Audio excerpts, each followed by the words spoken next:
Okay, gents, thanks for having me today, and thank you for what you're doing for the community, because we always know, like in times of struggle, when our people, when the local Filipino community is in need, when kababayans that are back in the PI need help, like everybody rallies together. It's an obligation of ours, and we're always happy to do so. So, what is going on right now to help with typhoon relief? So at this time, the Filipino Community of Guam, in collaboration with the governor's office and lieutenant governor's office, we're joining efforts in trying to collect funds for the victims of Typhoon Carina in the Philippines that hit the Philippines on July 22nd. Okay, now Norm, one of the things about like any sort of disaster relief is obviously, we can't get our help and our love and our funding there fast enough and everything like that. So where can people donate, and how can we jump in? Well, Jason, in front of us, you see these cans that have been distributed throughout the island. I think we're at roughly 40 locations throughout the island at this point. Right. And so, in addition to these cans, which are meant to collect change, we're also appealing to the corporate community and other nonprofit organizations to write checks towards this effort. Okay, are there any like in-kind donations that people can make too? Because like Guamanians, we love to give toiletries, clothing, footwear, things like that. Just through our experience, getting the in kind of donations is a little bit more difficult to get to the places where they need to go. So we find it more feasible and more effective when we collect the funds and then donate it to a charitable organization. So the charitable organization in the Philippines is Carinas. It is a humanitarian part of a Catholic church organization that will distribute it to the places that really need it the most. Mm-hmm. And this is kind of like, this is the essence of who we are as Pacific Islanders, whichever island you're from and everything, because our brothers and sisters, Pat, in the Filipino community were there for us when we went through Typhoon Mawar last year, and now we're doing exactly the same thing for them. And I mean that's love. Absolutely. About this time last year, we remember the no powers, no water, the long gas lines, and many of our residents lost their roofs, their homes, their clothing, and so much more. And so we understand what they're going through, and we hope to help them as well. Yeah, Jace, I wanted to add that for Filipinos on Guam, we have what we call the debt of gratitude. And the debt of gratitude really motivates us to give back to the people of Guam and serve the community in various ways.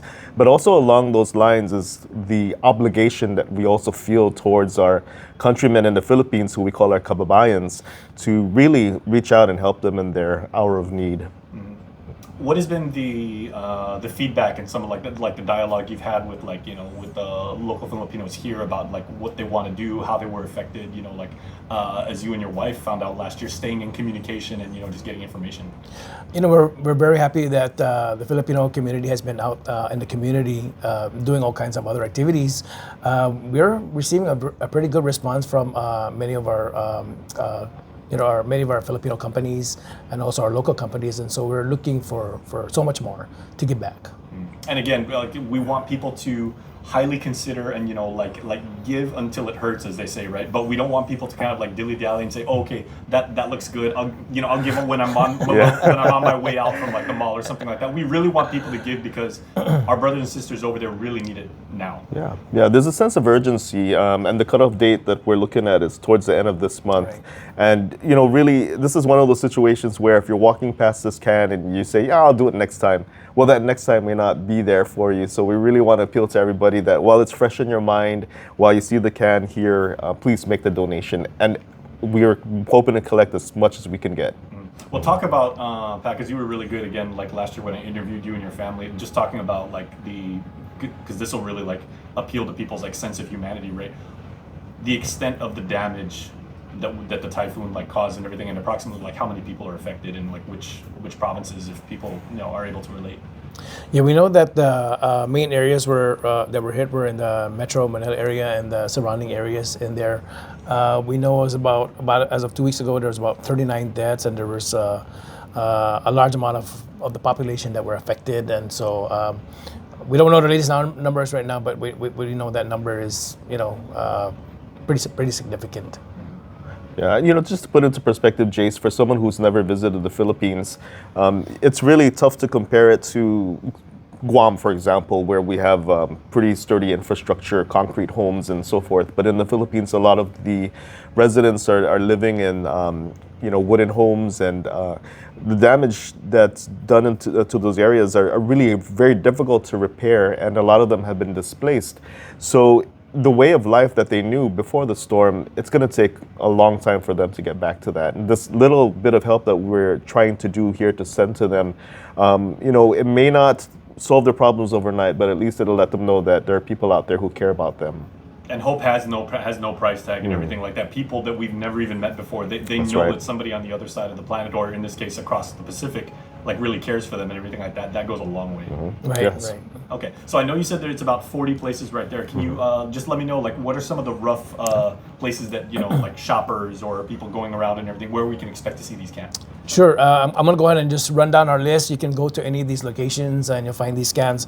The Ramby's restaurants at Hafali Exchange, Micronesia Mall, Island Family Pharmacy, Rooston's Foreign Exchange, Atesu Store, John B. Supermart, Kana's Foreign Exchange, Cortec Barracks, Nan Barracks, Guam Radiology, Josie's Batchoy, CTSI, Damalanta Clinic, Fresh Bread, Philippine National Bank, Pinoy Sari Sari Store, Guam Bakery, Max's Restaurant, Laguna Best, Philippine Airlines, National Office Supply, Ariana's, Benson's, Cafe Panadero, 11 Cess Coffee Shops, and the 8 locations of Payless stores. Okay, and then just finally, Norm, for that appeal you made to corporate partners and everything, if they would like to, make some sort of donation, they'll probably want to do like the big check signing and everything like that. How can Absolutely. they contact you guys? Basically, Ms. Edna Rebanal is the main point of contact for coordinating these corporate donations.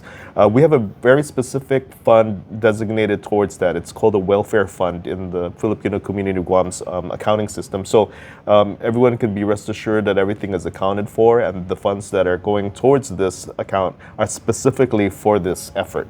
Yeah, so they can actually write the check to FCG Typhoon Relief, Typhoon Carina Relief, and then it'll go to that specific Yes. account. Okay, and then final question for both of you gentlemen.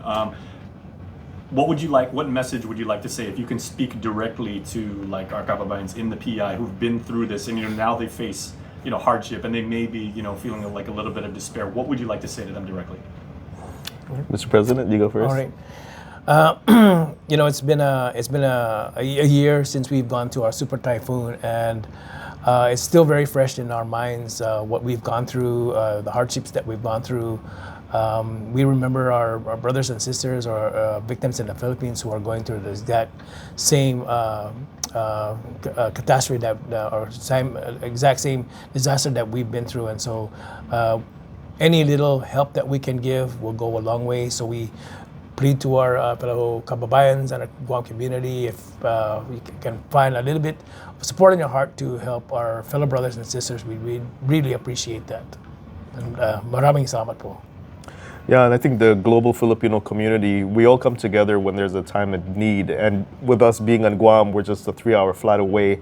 We still could keep so many ties with our countrymen in the Philippines that we really feel this sense of obligation, but also sense of caring and love that we want to send them, especially during this very, very difficult and trying time. As you know, being a part of storm recovery and trying to get back to normalcy won't happen overnight, but we feel that just this bit of help will let them know that we're thinking about them and we care about them. All right. And then even though technically it's not a form of currency, prayers always go a long way. Absolutely. Yes. Yes.